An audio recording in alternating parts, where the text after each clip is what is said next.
Garden subdivision, as you can see, has been covered up by several previous episodes of the current eruption.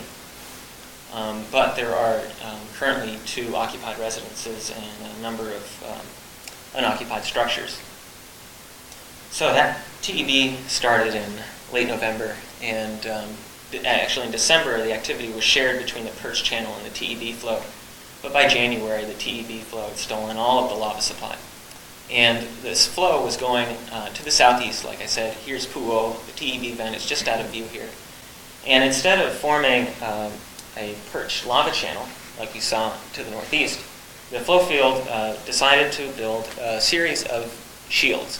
You can see shield 1, 2, 3, 4, 5, 6, 7. And we call these rootless shields because they're fed and basically built over the lava tube as it goes. They're rootless because they're not fed by a deep fissure. These shields were up to 20 meters high and could form in under a week. So by the end of February, so January and February was a shield building stage, and by the end of February it had built this, the TEB vent here had built this series of about 15 rootless shields. Now the shields had a positive side in that all of that lava supply was basically being devoted to building the shields vertically and laterally, which basically bought time for Royal Garden subdivision because there was less supply being put into directing the flow forward. But the shields had a dark side too, and that is that they were inherently unstable. You can think of them as big blisters of lava. And on 3 occasions, these flanks of these shields gave way and sent out relatively fast-moving surges.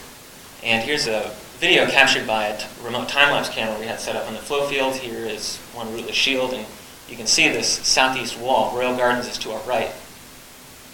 You can see the southeast wall disintegrating. And as it disintegrates, it sends that, basically empties its contents into a relatively fast-moving flow. This is, of course, sped up. And when I say fast-moving, it's probably something that you could outwalk. But compared to the prior advance of the flow field, it was fast.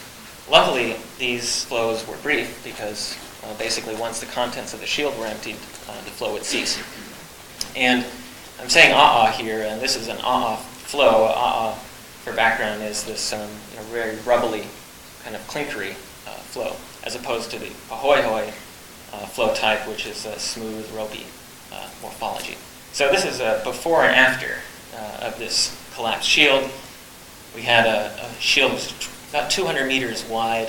There's some factor of at least 2 here, vertical exaggerations, about 20 or 30 meters high.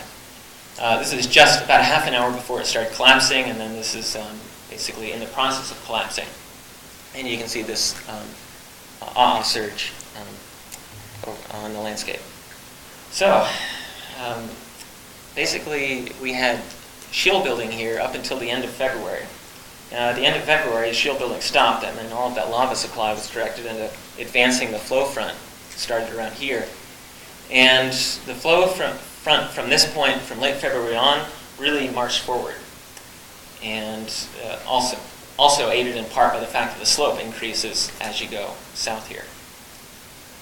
February 25th, at the top, lava was at the top of Royal Gardens, and by the 28th, it had reached the base of Royal Gardens and the start of the coastal plain here. Now, what's interesting is that the flows had this strong preference for following the subdivision streets. This western lobe portion of the flow field followed Prince Avenue here, and the eastern lobe followed Royal Avenue. It makes sense, a path of least resistance.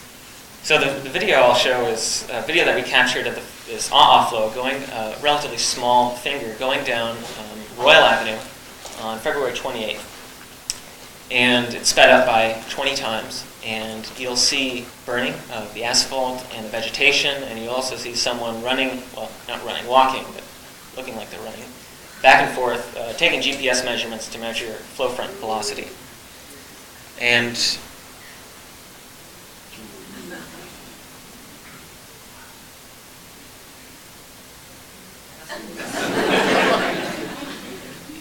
this video is a good example in showing this kind of conveyor belt motion of flows. Coming up, you can see this slab is carried on the top. It's brought to the front and the base, and then it gets covered up subsequently. So again, very much like a conveyor belt. So that was February 28th, and lava was basically at the base of Royal Gardens. And it only took a week for lava to march across the coastal plain and reach the ocean.